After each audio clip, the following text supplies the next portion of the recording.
thanking Christy and Don for inviting me to this conference. And I'd also like to start by saying how nice it is to see people that I met at a similar conference, which I talked about a year or so ago. Last night at the reception, it felt a bit like a school reunion, meeting everybody again. Thank you to both conferences for those invitations. Now, I'm not a historian of the Nuremberg Tribunal. My interest in the tribunal stems from the research question that has kept me occupied and awake at night more recently. And that research question is this: why is the International Criminal Court with us? And what does the International Criminal Court change about our understanding of the idea of international society? So I guess I'm more towards the policy consequences side of this panel.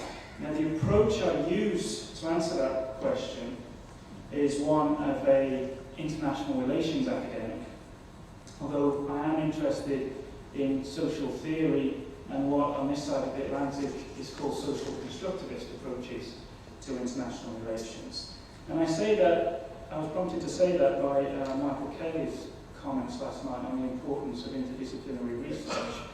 As an international relations scholar, it was nice to hear that, in part because that social theory, social constructivist approach, I think, makes it easier for us to make links to historians and indeed to lawyers. So hopefully what I have to say from the international relations perspective makes sense to you.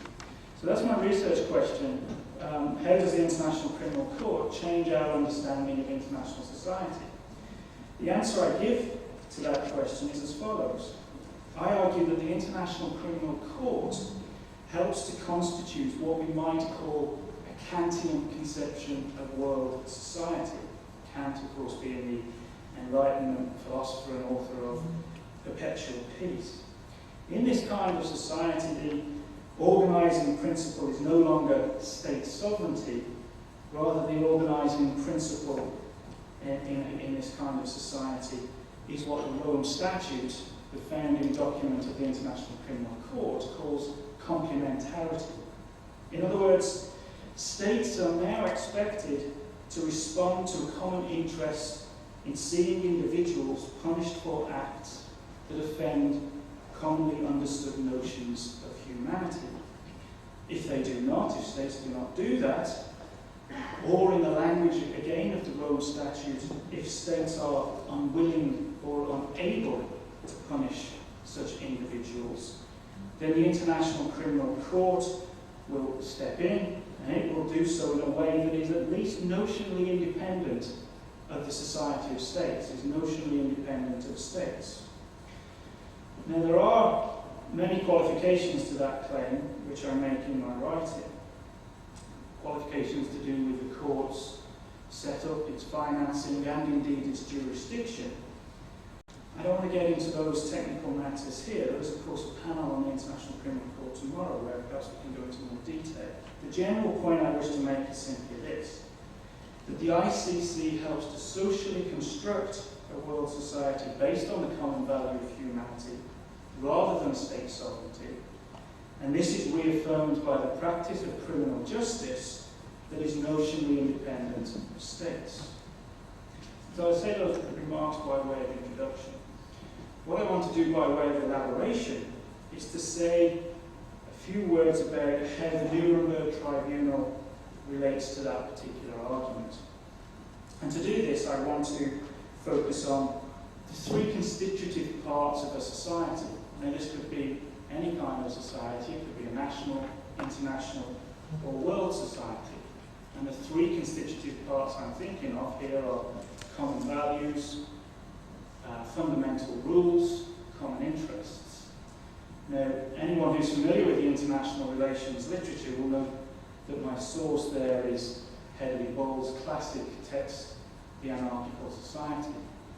And what Hedley Bull does in that book is use these three constitutive parts of a society, values, rules, and institutions, to compare societies both across regions but also across time And what I intend to do is use that criteria to compare international society as it stood at the time of Nuremberg to the time that to the present day and to the time that has a permanent international criminal court. So that's the framework I'm working with in my work and in this presentation. Now, the first thing to say is perhaps the most obvious, and that is that both the Nuremberg Tribunal and the International Criminal Court are both examples of the institution of criminal justice. What perhaps is not so obvious, however, is the sociological role that this institution plays in constituting what we know as society. Now, clearly, criminal justice has a number of functions. We can think of deterrence of future acts. We could think of the reform of the particular offender.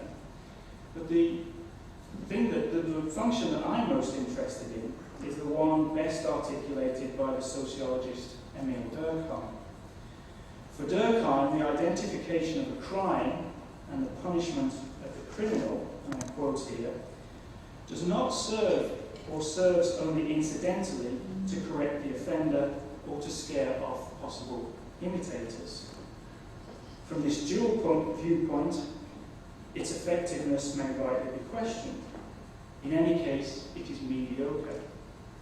Its real function, the real function of criminal justice, is to maintain inviolate the cohesion of society by sustaining a common consciousness in all its vigour. Its real function, I would be, is to maintain inviolate the cohesion of society by sustaining the common consciousness in all its vigour. If that consciousness, Durkheim goes on, were thwarted so categorically, it would necessarily lose some of its power. Were an emotional reaction from the community not forthcoming to make good that loss. Thus there would result a relaxation in the bonds of social solidarity. That consciousness, therefore, must be conspicuously reinforced at the moment it meets with opposition. The sole means of doing this, Durkheim concludes, is to give voice to the unanimous aversion that the crime continues to evoke, and to do this by an official act which can only consist in the suffering inflicted on the wrongdoer. Now, bearing in mind those thoughts, it's in this sense that I think the ICC shares a similar sociological function to the Nuremberg Tribunal, constituting a sense of society, a sense of common consciousness that transcends states, transcends the common consciousness of the nation. So that's the level of the institution. Likewise, at the level of values, Nuremberg and the International Criminal Court are similar. Nuremberg's first set of crimes, crimes against peace, suggested that the trials were reaffirming a common consciousness based on sovereignty and based on state security. But to the extent that the Nuremberg trials also punished individuals for crimes against humanity, and to the extent that those individuals accused of crimes against humanity could not escape responsibility by claiming to be acting on behalf of a sovereign state, and clearly the Nuremberg trials played a significant role in helping to constitute, or after the horrors of World War II, to reconstitute a common consciousness based on humanity rather than sovereignty. So in this respect, both the ICC, at the level of institutions and values, there's a clear common link between the Nuremberg trials and the International Criminal Court. Both clearly are institutions with the social purpose of reaffirming the faith in humanity. And the reaffirmation of this common consciousness based on humanity is not enough in my argument to constitute a concept of world society.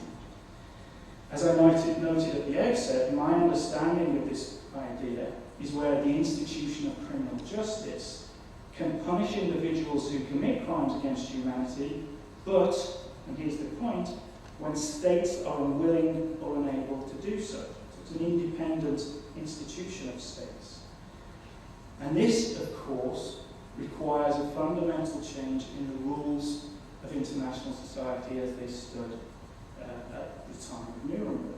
So here I'm suggesting that while Nuremberg and the ICC are clearly related, in other respects, at the level of rules of an international society, the ICC and Nuremberg clearly differ. Nuremberg, of course, was clearly dependent, as we just heard, on the ability and the willingness of the Allied powers after World War II. Hence, the accusation of victor's justice. The ICC, the International Criminal Court, is a supranational court that acts when states, and indeed when the UN Security Council, is, as it says in the Rome Statute, unwilling or unable to act. So in this sense, the ICC, I suggest, is an institution of world society that's independent of states, but Nuremberg is clearly an institution of the Society of States, albeit one that responded to the common value based on humanity rather than the common value based on sovereignty. Now, to understand this difference a bit more, I think it's useful to look at the experience of international criminal justice that separates, in terms of time, both Nuremberg and the International Criminal Court. And what I'm referring to here, of course, are the tribunals of the former Yugoslavia and Rwanda. Like Nuremberg and the International Criminal Court, these so-called ad hoc courts, to use Durkheim's language, help to sustain the common consciousness based on humanity at the moment it met so tragically and horribly with opposition. So if the United Nations could not act to prevent genocide in these two cases, then the United Nations would react by punishing the genocidaires so that their ideology of racism and nationalism did not become the accepted norm of international society. Just as with Nuremberg, however, these courts were dependent upon states. They were dependent on the permanent members of the Security Council for their mandate. And in this respect, these courts, even though they were helping to reconstitute the common value of humanity, were still institutions of the international society, the Society of States. And just as the social power of Nuremberg was tainted by the charge of victor's justice, so the ability of the UN Security Council to respond and defend humanity was tainted by the charge of selective justice. In other words, there were other courts that may have been required to defend the principle of humanity, other courts other than those that were set up for the former Yugoslavia and Rwanda. One might think here, without necessarily advocating, ad hoc courts for, say, Colombia, Palestine, Chechnya, Tibet, Northern Ireland. And to qualify again, I'm not necessarily saying that there should have been courts, or there should be courts for those cases. But the point is that in all of those cases, if criminal justice was dependent upon the UN Security Council, we would never see international courts for those cases, because they are the interests of the permanent powers on the Security Council. Those with a veto would more than likely stop any kind of international court being set up to investigate, because in some cases, of course, the great powers might have been implicated themselves. So as long as criminal justice was dependent upon the Security Council, the ad hoc courts would help constitute and reaffirm the value of humanity, and I welcome that. But they could always be accused of selective justice. And let us be clear about the costs of selective justice. Essentially, selective justice says to certain victims of crimes against humanity that their humanity humanity will not be recognised because it is inconvenient for the great powers to do so.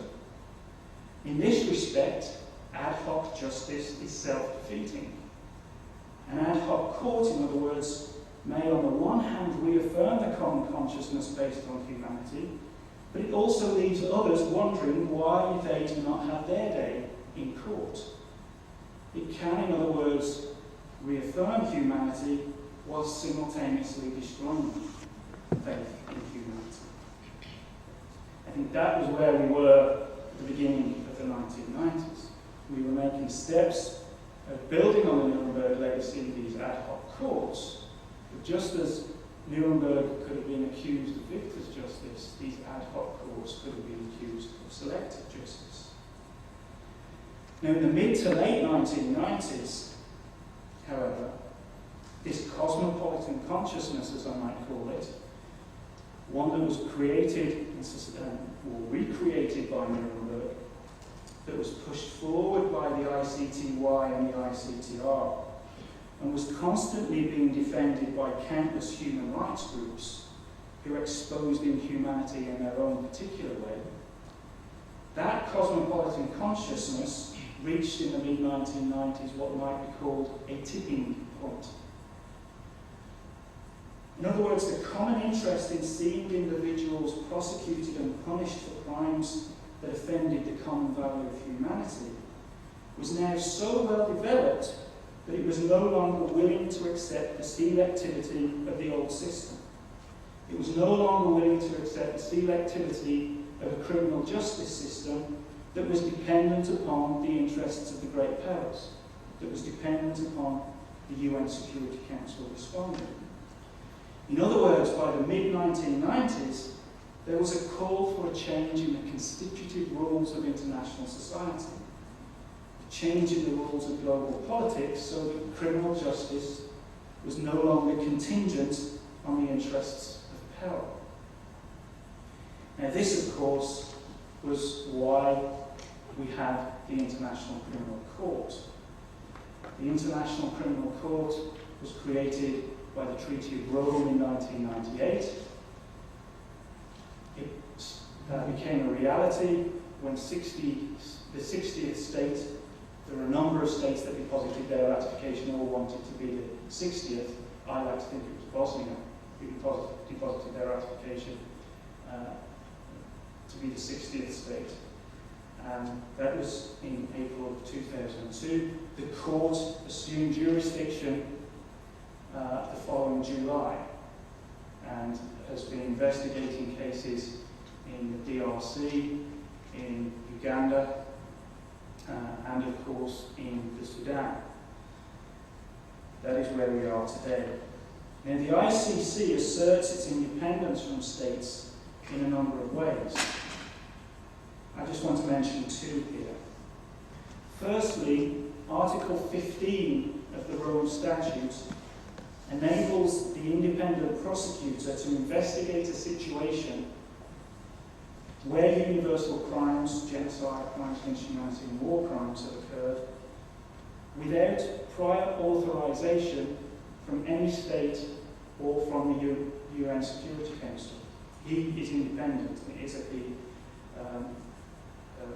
Luis Moreno Ocampo in Argentina, in a way. So he's independent of the Security Council.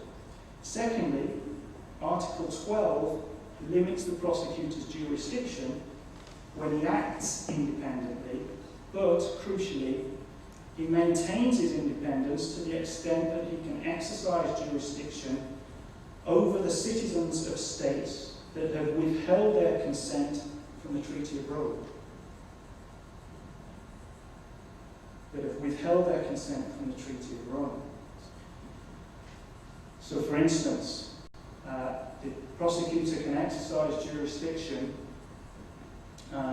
when over the national of a state party, or when the crime occurs on the territory of a state party. And this is why the Bush administration got very upset about peacekeepers in Bosnia, because while America is not a party to the Rome Statute, American service personnel in Bosnia could theoretically fall under the jurisdiction of the independent prosecutor. And the prosecutor couldn't be vetoed by the American administration on the security council because he is independent. This is why it's so controversial. It's the development of these new rules that leads the US to oppose the International Criminal Court. As an institution that reaffirms a common value in humanity, I don't think the US has a problem with it. It could support the International Criminal Court at the level of these values just as enthusiastically as it could support Nuremberg and could support the UN courts like the ICTY and ICTR. But as an institution that is independent of states, the ICC has challenged deeply held values about America's role in the world, and it has provoked what might be called a nationalist response that has sought to reaffirm those beliefs. The beliefs that I'm talking about are, of course, based around the principle of the social contract. That core idea, that core belief that citizens should not be held to account by laws that their sovereign has not consented to. And there are strong normative arguments for that. Both the Clinton and the Bush administrations have argued this. They both argued that the Rome Statute violates this core democratic principle. Yet both these administrations, of course, did not argue this point when they extended the institution of international criminal justice to the situation in Bosnia, or to the situation in Rwanda, or more recently, using the International Criminal Court to extend criminal justice to the people of Sudan. It's hard for many looking in not to accept this as anything other than double standards, or to use what I thought was an excellent presentation this morning from Graham Cox to describe this. It's difficult not to describe this situation as anything other than ironic. His paper was on the so-called Negro question and how it related to Nuremberg. I think there's a lot of parallels perhaps that can be drawn. And to conclude, what I want to do is return to the idea of a tipping point. I argued in the mid-1990s that a cosmopolitan consciousness became so well developed that it was no longer willing to accept the selectivity of a system of criminal justice that was dependent on states. It is important to add, however, there is nothing inevitable, despite what Immanuel Kant might have thought, about the cosmopolitan direction of history. The Rome Conference was certainly revolutionary, the Rome Conference that set up the ICC. It was certainly revolutionary. It saw states relinquish control of their criminal justice system and delegate certain aspects of that system to a supranational institution like the ICC. And to the extent that those same states, including my own country, the United Kingdom, including many European states, if not all European states, to the extent that they have resisted US efforts to block that process, then one might say that the revolution continues. But the revolution is far from complete, and the world, I suggest, could easily experience a tipping point back the other way, if the cosmopolitan consciousness created by Nuremberg is replaced by the spread of nationalism and its ideological cousin, political realism. There is a sense, then, in which Nuremberg's legacy is sitting at both ends of this seesaw. On the one side, it can be used to support the International Criminal Court.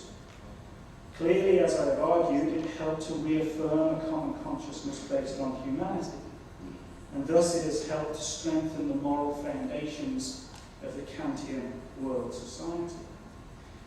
But on the other side, the tribunal was willing to serve the interests of particular states, and it was willing, of course, to stand down when interstate rivalry took over. In this respect, the legacy of Nuremberg could be used to support a policy that opposes the ICC while setting up other ad hoc alternatives like the Iraqi Special Tribunal. There are, of course, many costs to that, because, of course, that ad hoc process requires a policy of nation building to accompany it, and we can see the costs of that. Now, of course, the Nuremberg legacy is only one factor in contemporary US foreign policy, and ultimately it's for the American people to decide whether the US opposition to the ICC can be sustained.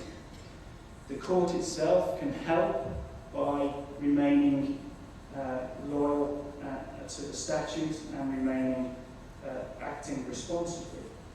And other state parties, including European states, can help, I'd suggest, by upholding the integrity of the Rome Statute.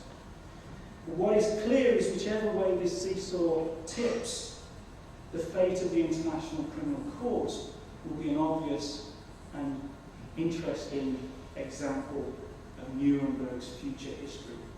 Thank you for your attention.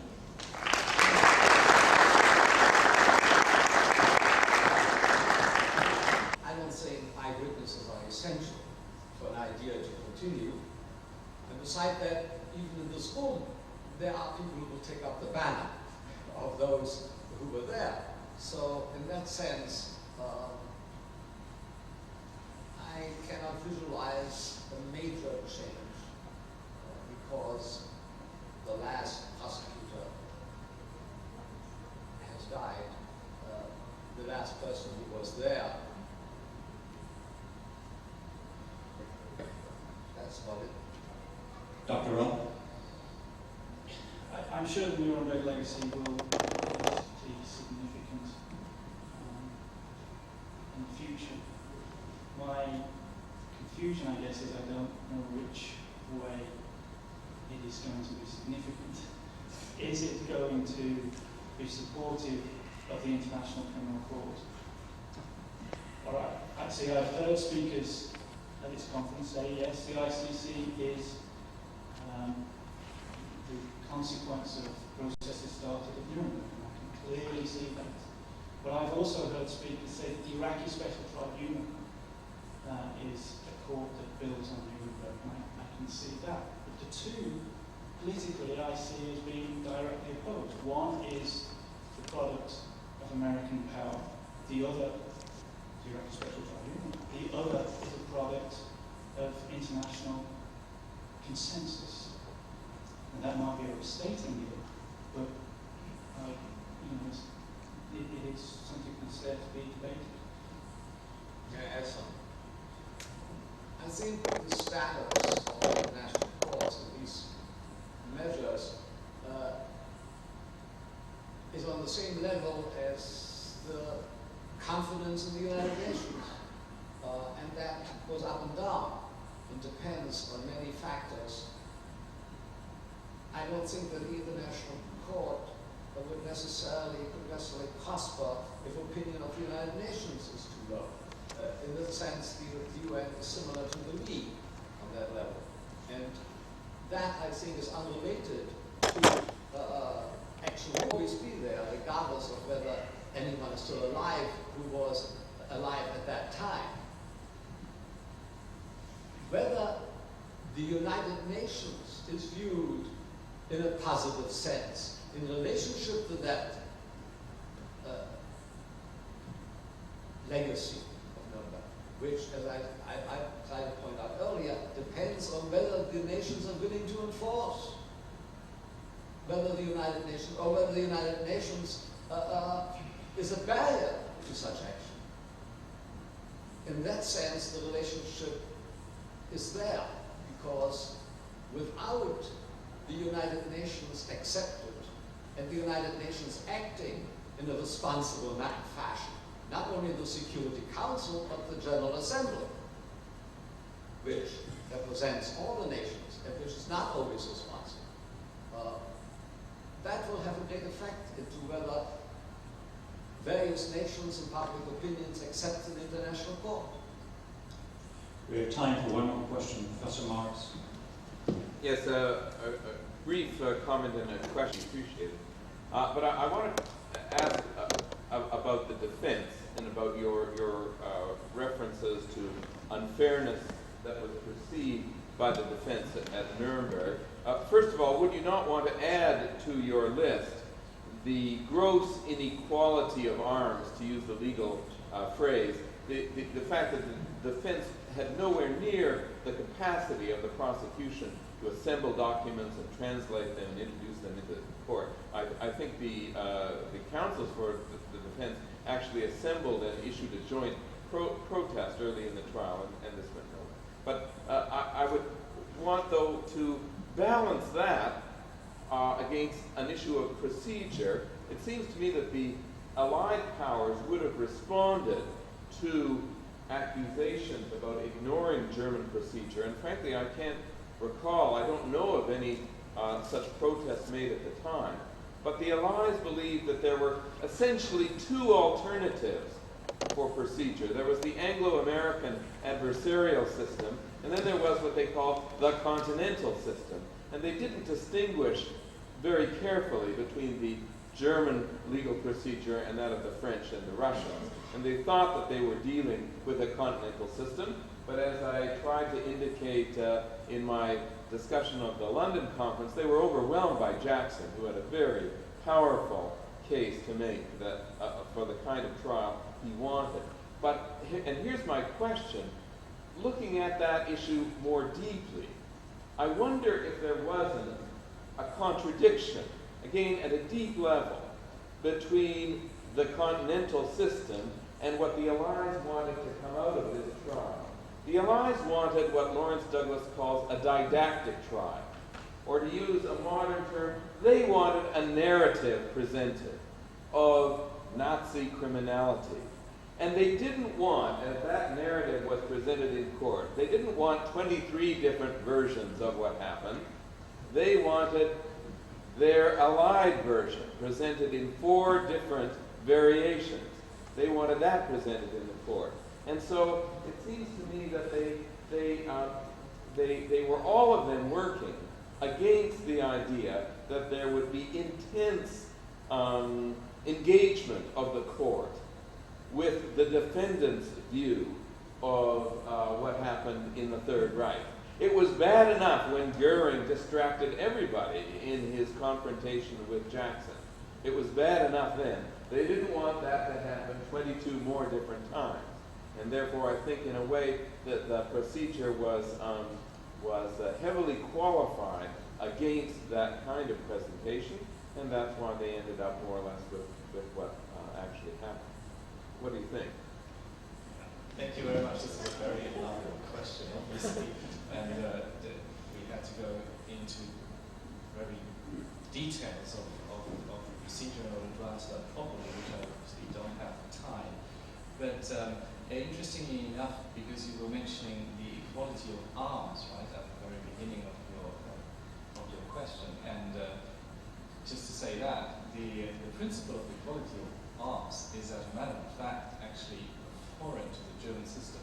So nobody brought it up because nobody knew the term. You know, it wasn't a fight. The German criminal procedure was not perceived as a fight between prosecutor and defense counsel. It's something completely different. It's an inquisitorial process led by the presiding judge. So nobody could argue the point, because they didn't know that there was such a thing as equality of arms. But looking at it from a modern perspective, of course, we'd say there's an inequality of arms as a structural deficiency. And the other point you raised is something else, pertaining maybe more to the general perception of the trial. The Nuremberg trial is a didactic event. It didn't work out for several reasons. I mean, there's big argument, this big discussion going on whether or not one should actually aim at a didactic trial. And I would be sort of cautious in that regard and say, well, a criminal trial is foremost, you know, I always stress, a procedure, the outcome of which is a determination of guilty or not guilty, and not a didactic feature. Yet, it would be ignorant toward the effect that a trial can should have to deny any didactic feature that a trial can have. So I would have sort of liked, like the Icon trial, or maybe also the later Auschwitz trial in Germany, try to sort of come up to that point that more witness evidence was allowed in order to have a more dynamic structure to the trial, because the Nuremberg trial as such was a rather boring event in many regards. And cross-examination of the defendants maybe was even the most important feature of that trial, because there you could actually get a bit of a dynamic into the structure of the trial. So in that sense, I'd say the common law structure was quite welcomed in order to have a cross-examination and in order to sort of confront the culprit with the deeds and with the documents and with everything. That was actually, I'd say, rather impressive. I do apologize, but I'm duty bound to call your attention to the